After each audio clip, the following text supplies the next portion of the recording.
Welcome back, ladies and gentlemen, boys and girls, for another session with Mr. Smith.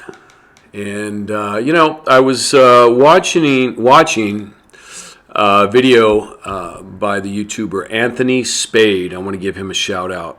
I like checking in with him from time to time, and he's doing a lot of good work. He's helping a lot of young men deprogram themselves from being feminized by our school system and our society in general. Anyway, Anthony was talking about in this particular video about how women are so masculine these days, right? Women brag about their body count, and body count meaning how many people they sleep with, and and he showed a video clip of a couple talking about that, and and he talked about how women are masculinized and men are feminized, and it always, whenever I hear about this, and you see it everywhere, and over the 29 years I've been teaching, I see it in the schools, the change and what they're doing. Yes, they are definitely feminizing our men and our young boys and our young men. And it always makes me think of George Orwell's book 1984, which is standard reading in most high schools. I read it when I was in high school. And the one quote that always stuck out, there was one of many, but there was one quote, one part of the book where George Orwell talks about how the government is trying to blur the lines between the genders. In other words, make men less masculine and make women more masculine. And of course, the main character, I think his name is Winston Smith, I believe. There's a part in the book where he just can't seem to stand up. He's angry, he's mad, he knows there's something wrong, but he just can't get the cojones to stand up to the government. And the woman that he's secretly seeing, because he desperately wants to experience something with a woman, she seems to have more guts than he does. In other words, she's more masculine than he is. And, this book was written right around World War II, I believe in 1947. And if you don't know the book, if you've never heard about it, 1984, he wrote it in 1947. He titled the book 1984. Of course, now we see the result of his book in 2020 and 21, that pretty much everything that he was saying in that book has come true. Maybe not the exact details and the exact style and everything, but he was spot on. So I thought we would talk about George Orwell. I think it's very interesting, and talk about his life a little bit, and we'll unlock little secrets of him. Unlock some secrets about him that maybe you didn't know. But really quick, if you don't know George Orwell's book 1984, he talks about a dystopian future where everybody is controlled by government and people have no government/corporations, right? Which is called social nationalism, which is what we have right now, if you didn't know. Right? The government, the central banks, the Federal Reserve, and the corporations are all in cahoots. All right? They all merge together. So, in his book, everybody's controlled by the government, and people have no idea what's really going on outside of their areas in the rest of the world. They just are told to be afraid. Sounds familiar. Right? It was one of the Roman Caesars that said people are more afraid of what they can't see than what they can see.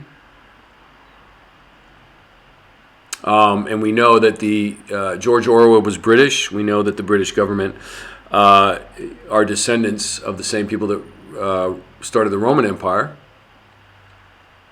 That's a little interesting aside. That's for another lesson. But anywho, so in his book, right, the government and the media just dictate how people think and what they're supposed to feel.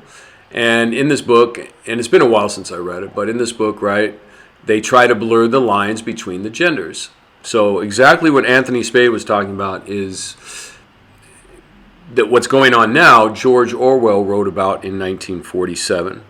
And if I'm not exactly sure in the year when it came out, I'm sorry for that. But it was, right around the end of World War II. Now, so let's talk about George Orwell, right? Oh, by the way, in his book, right, the media, in case you didn't know, there is no law on the books that says the media has to tell you the truth. They have there's no repercussions, there's no legal action anybody can take if they're lying, if they're caught lying to you. Okay, now, if you didn't know this, and this was, I don't know, about 6 months ago maybe, one of the mainstream news channels, I think it was ABC News, they showed a very blurry picture of what looked like rocket fire going back and, going towards something. And they said it was the government of Turkey or Turkey's military bombarding, I believe it was like what they called ethnic Kurds, some tribal people, right? The weirdest thing. And then here's the kicker. Some man in Kentucky said, hey, that's video of our gun show that we had recently.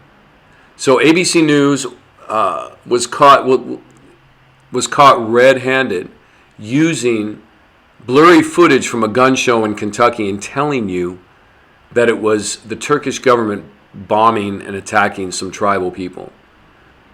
And no repercussions, no legal action against ABC News. And if it wasn't ABC News, I'm sorry, but it was a major news outlet. And this is, George Orwell wrote about this. He wrote about how people would just sit there and watch TV and just believe what's on the news and having no idea what's really going on out there. And if you haven't traveled to other countries, you should at least do that before you have children, maybe for you, those of you that are young. It's a lesson you definitely can't learn in school, and you got to get off the plantation and see, right? Right? We've been told so much stuff about what's going on in other countries that is just not true. Okay, some of it is true, but a lot of it's not. Anyway, so Orwell wrote about this in 1987. So my question is, how was he so spot on? Okay, he was wrong about the year 1984. Everything seemed to manifest itself more, in the 2000s. But anyway, that's irrelevant, right? And everybody sits there and says, Orwell was not right. He wrote about it for 1984. Okay, you're not getting it then. Okay, he had to pick a year. Okay. But how did he know all this stuff? How did he know that we'd be sitting in front of computer screens? And it is in 1984. Be sitting in front of computer screens talking to each other, and computers would dictate everything, and we'd be sitting, in front of a computer to do our work. Now everything's done over Zoom, right? There's no human contact. There's blurring of the genders with this whole, gender, pan-gender, non-cisgender stuff, He wrote about all this stuff. Okay, so I thought we'd look into George Orwell a little bit. Okay, so I'm going to change the clip here and we will move on. All right, so up on the screen there is an excerpt from Wikipedia. So you can read all this yourself. It's very lengthy about George Orwell, but I picked out some certain points that I wanted to make. Now, the interesting thing about George Orwell, right, is he was all over the place as a young man. He went to Spain during and I don't know much about this. I have to be honest with you about the communist takeover in Spain or war in Spain that was happening in the 1930s. He went over there to fight, and he was all over the place, even though he was English born. He went to Eton, which is a very prestigious school in England. It's like going to an Ivy League school here. So that makes me believe that he was in the in crowd from a very, as at a relatively young age. Now, you can't, if you're going to get your book put into all the high schools and have every student read 1984 and Animal Farm, by the way, you got to be somebody. You got to be high up in that club.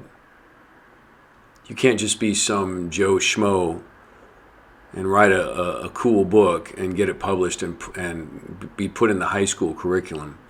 There are forces at work that get, just like, actors and entertainers and rock stars are created by corporations. So are writers. So I personally believe, I can't prove this, that Orwell was probably, his books were by design put into high schools and stuff. But anyway, let's move on. Let's just see what some of the Wikipedia says. So he was all over the place, right? Went to Spain, and then he. Now here's an interesting thing, right? Let's read this here. The Spanish Civil War played the most important part in defining Orwell's socialism. So he was a socialist. Interesting. And he's also an atheist, by the way.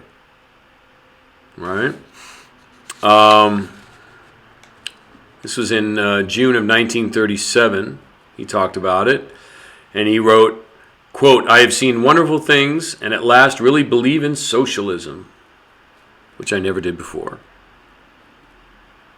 Now, Orwell's conception of socialism, and I'm reading from off this page here that you see on the screen. I know it's kind of hard to see. It says, Orwell's conception of socialism was of a planned economy alongside democracy, which was the common notion of socialism in the early and middle 20th century.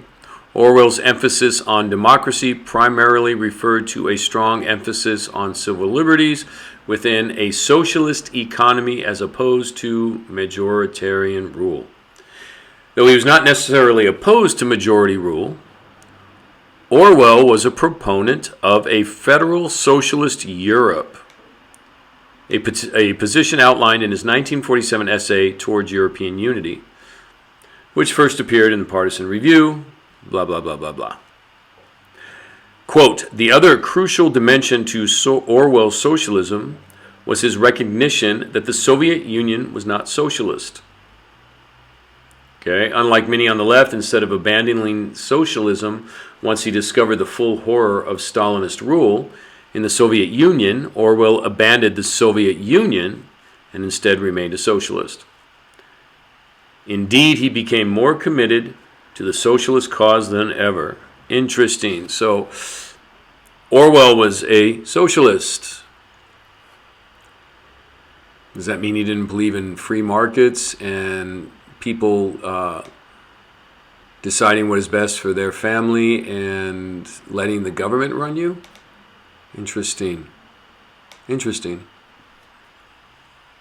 All right? Because that's what his book 1984 is about, right? That's another thing about 1984 that people got. If you haven't read it, it's about destruction of family and having the state raise the kids. Very similar to, I think, Aldous Huxley's Brave New World. The Huxleys were eugenicists, by the way. Interesting. Anyway, so he he was a socialist. He just didn't like Stalin, is basically what this says here. But he definitely believed in socialism. And he also believed in a European Union. Interesting. He was kind of ahead of his time there. I know Einstein also talked about a one world government, a new world order. That's an interesting little thing. But let's move on. Let's see what else it says here. Okay. This, I think you'll find interesting. he has a quote here. Now, you got to understand, Orwell, as a young man, was a police officer in Burma, which was under British rule at the time, and he was also in India when the British ruled them in the 20s and 30s. And then he has a quote here that says, "The government of all the Indian provinces under the control of the British Empire is of necessity despotic, because only the threat of force can subdue a population of several million subjects. But this despotism is latent. It hides behind a mask of democracy." Interesting. So he's saying it's okay for a government to be tyrannical and subdue millions of people, and as long as it hides behind a mask of democracy. Let's continue on. He says, "Care is taken to avoid technical and industrial training." Isn't that what's kind of going on now? Everybody's going to college and getting foo-foo degrees. Nobody's learning how to fix anything, build anything. "This rule, observed throughout India, aims to stop India from becoming an industrial country capable of competing with England. Foreign competition is prevented by an insuperable barrier of prohibited customs tariffs, and so the English factory owners with nothing to fear control the markets absolutely and reap exorbitant profits." Now, I guess this quote could be a criticism of what the English were doing to the Indians, East Indians, in the country of India, or maybe but it sounds like he's saying it was necessary. Fascinating. Well, nobody said Orwell was a good guy. He just wrote some cool books that were very, especially 1984 is absolutely spot on with what's going on today. But he seems to actually be okay with what his book is talking about. Now, so he's a socialist. He believes in despotic rule when necessary.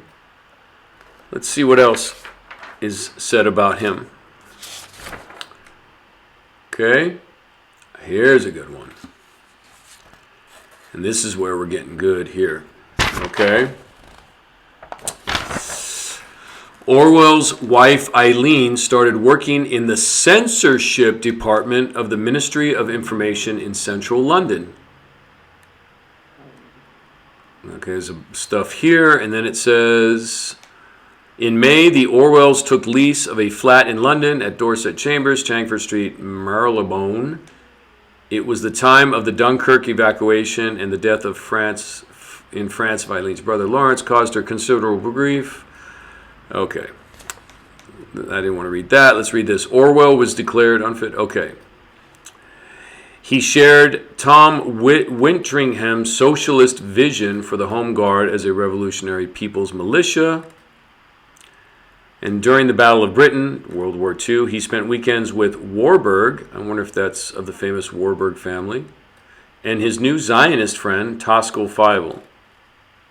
All right, so he was hanging out with some big folks, right? This guy Warburg was a publisher. You know, so did he believe in Zionism? That's interesting. But here's the key I wanted to point out. His wife was working in the censorship department. So it's very probable that Orwell learned a lot about what the British government was doing to censor things. You think that gave him ideas for his 1984 book? Absolutely. So he was seeing all this type of stuff. Here's a good one. Okay. He also took part in a few radio broadcasts for the Eastern Service of the BBC. In August of 1941, Orwell finally obtained war work when he was taken on full-time by the BBC's Eastern Service. When interviewed for the job, he indicated that he, quote, accepted absolutely the need for propaganda to be directed by the government, unquote, and stressed his view that in wartime discipline in the execution of governmental policy was essential. He supervised cultural broadcasts to India to counter propaganda from Nazi Germany designed to undermine imperial links. Interesting. So, poor India was under British rule, and it was very tyrannical.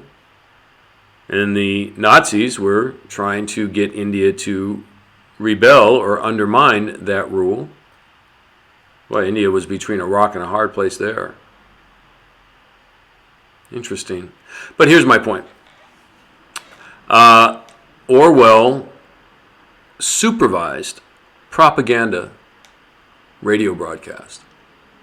So this man knew very well and clearly was put in a position in the BBC and in British government. He was put in a high position to have this job to supervise. He was making sure they were good. He was supervised these propaganda broadcasts to India. So he knew very well how to manipulate people and control people. So that brings me to the final point here with Orwell. How did he know all this stuff was going on? How did he know that we'd be sitting in front of computers and the media would just be throwing propaganda after propaganda after propaganda to try to control us? I suggest it makes sense that and having his books put out there is he must have been in the club. And when I say in the club, he had friends in high places, right? I mean, when you try to get into that club, you have to compromise yourself. You know, when I was trying to be a musician rock star 20 years ago, I won't go into it in this lesson. They would basically they take you out and they try to get you to do stuff, right? They can't let you be an entertainer, rock star, or a person that's high profile unless they can control you. So who knows whether Orwell died very early on, shortly after 1984. So is it possible that he was taken out because he was spilling the beans of their plans? Because another thing we got to think about, they have the technology 50 years. Some people say 50 years before they roll it out to the public. Right? So cell phones were there in the 1960s. Shout out to the elders of Gathering of Christ Church. They pointed out that, Star Trek had those flip phones, and that show was made in the 1960s. So I believe it's very probable that Orwell was privy to the technology that they were using at the time in 1947. They already had computers, and he knew what their plans were. Right, to control the world's population. Seems far-fetched, but you got to think about it. After World War II, what did they roll out to every home around the world? TV sets. It was the late 1940s, early 1950s when they started, getting everybody to have TVs in their homes. And make no mistake, I mean, the purpose of the television set, going back, and the purpose of movies was to hypnotize people. And when you watch your TV, it puts you in a beta wave state. When you watch your computer, I think they call it a beta wave state, but it's where your brain is more suggestible. You're more relaxed. So I would suspect that George Orwell knew, because he knew their plans. He wasn't just he knew what their plans were. He saw the technology. Okay, it wasn't as good as it is today, but he knew that people were going to be, stuck in front of a computer monitor. And he knew that the media was going to just flood them and control people. And so my question is, was his book put out there as a way of predictive programming? Right? You hear people say, "Oh, Big Brother's watching you." Yep, Big Brother's watching you. Well, that Big Brother, that's an Orwellian, term from 1984, and people use it anytime the government spies on people or everything and things like that, and they make it seem like it's just normal. That's what predictive programming does. It normalizes things. It puts it in your conscious that it's going to happen, and you don't, and people don't do anything about it. So, I know that they predictively program us with commercials and TV and movies. Books. Why not books? Or especially before movies and TV became the norm. Books would be ways to predictively program people, to normalize certain things. Now, I'm not passing judgment on George Orwell. Like I said, I don't, he could have been a guy, he wrote the book as a warning. As some people say it's a warning. Yeah. Another possible, and that might be, maybe that's why he died right after finishing the book. Maybe he was accidented, so to speak. The other thing is, and I've heard this term, that the powers that be, they have what is called greater magic, which is their ability to psychologically manipulate people. And then they have their lesser magic, which is they tell you what their plans are before they do it. So if anybody can expand on that idea, that would be great. Leave your comments down below. The lesser magic would be, an example would be, well, you know what? I'll save that for another time. But they tell you without really telling you what they're doing. So 1984, he makes it about the future, but he writes it in 1947, but he makes it about what happens about 1984, but it was really going on in 1947. They were already planning all this stuff. They were already planning to program people. They were already planning back then to destroy the genders,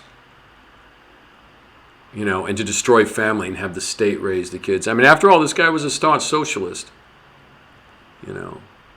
So we'll leave it at that. But again, as always, I'm your humble servant, Mr. Smith, and I hope this was edifying for you. I hope this stimulates your minds, unplugs you from what's going on so you can see it from the outside. And as always, thank you very much. Please, if you like this lesson, hit the subscribe button, hit the like, or if you think I'm full of crap, hit the unlike. And we'll see you next time.